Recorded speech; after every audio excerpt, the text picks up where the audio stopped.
At first, I thought it was only in my head, the sense that my family was whispering more often, their words slipping into the quiet moments of the night like secret codes I wasn't meant to hear. But soon, the whispers became undeniable, and what terrified me most was not that they were whispering to each other, but to things that should not answer back. It was nearly 2 weeks after the night of the UFO. The memory of the hovering light above our house still lived in me like a scar, though my parents and my sister acted as if it had been no more than fireworks. You imagined it brighter than it was, my mother told me when I brought it up. It was just some drone show, maybe, but her voice trembled when she said it. Her eyes didn't meet mine. One night, I couldn't sleep. The house felt too still, as though the walls were listening. I went to the kitchen for water, moving slowly so the old wooden stairs wouldn't creak. That's when I heard it, my father's voice, low and deliberate, coming from the back porch. I froze. Yes, I understand, he said softly. His tone was the one he used when speaking to people he respected, like a boss or a teacher. Except when I peered through the crack of the curtain, there was no person there, only our dog, Max, sitting calmly on the porch, staring directly into my father's face. And then, I swear on my life, I heard Max answer, not with barking, not with growls, but with words, actual words, low and rumbling, like a voice dragged through a storm. We keep watch, they come back, soon. My breath caught in my chest, I almost dropped the glass in my hand. My father nodded, as though this was the most natural thing in the world. Good, he replied, we'll be ready.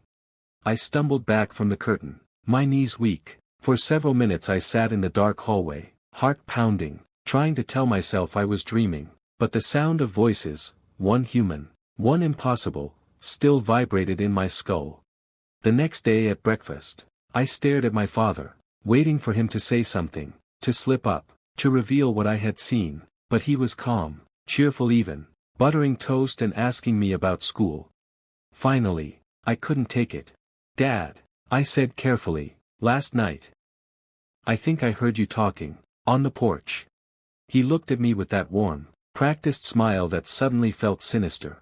You must have been dreaming, kiddo. I went to bed early.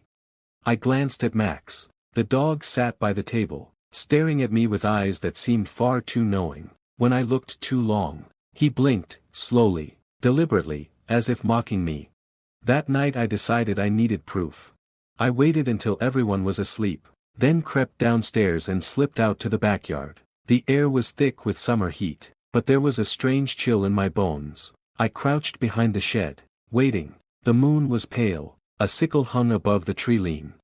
It didn't take long. My sister appeared, barefoot, her hair tangled like she'd been pulled from a dream. She walked straight to the fence where the neighbor's cat perched, tail flicking. I held my breath as she leaned close. Did you see it too? She whispered. The cat blinked. Then, in a voice that slithered like silk, it answered, yes, we see everything. We remember what you forget. I bit down on my knuckles to keep from screaming. My sister nodded solemnly, as though she understood perfectly. She reached out, stroked the cat's head, and said, don't worry, we won't tell him.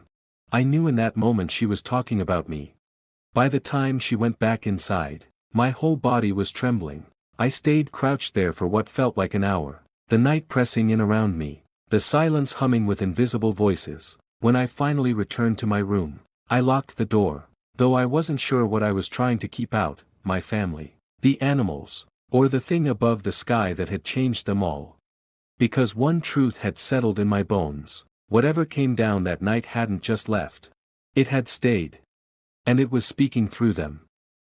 The next morning, I woke with the kind of headache that feels like it's been hammered into the back of your skull. I barely slept. Every time I closed my eyes, I heard voices that weren't mine, a low growl threading syllables. A whisper curling from the treetops, my own family's laughter echoing with something beneath it.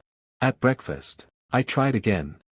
Dad, I said carefully, spooning cereal I couldn't taste. Last night I saw Emma outside.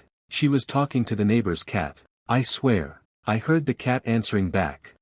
My sister froze for half a second, then she laughed. You're ridiculous, she said, rolling her eyes. Do you hear yourself? Cats don't talk. Exactly, I snapped. That's what I thought. But I heard it. I know what I heard.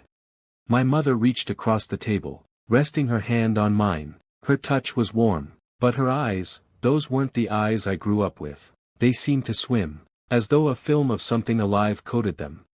"You've been anxious lately," she said softly. "Ever since that night. It's understandable. Sometimes our minds invent things when we can't explain what we saw." Her words were soothing, but her tone wasn't. It was rehearsed, programmed. "I'm not making this up," I whispered. "You just need rest," my father added, his voice final, as if ending a meeting. And that was that, conversation over.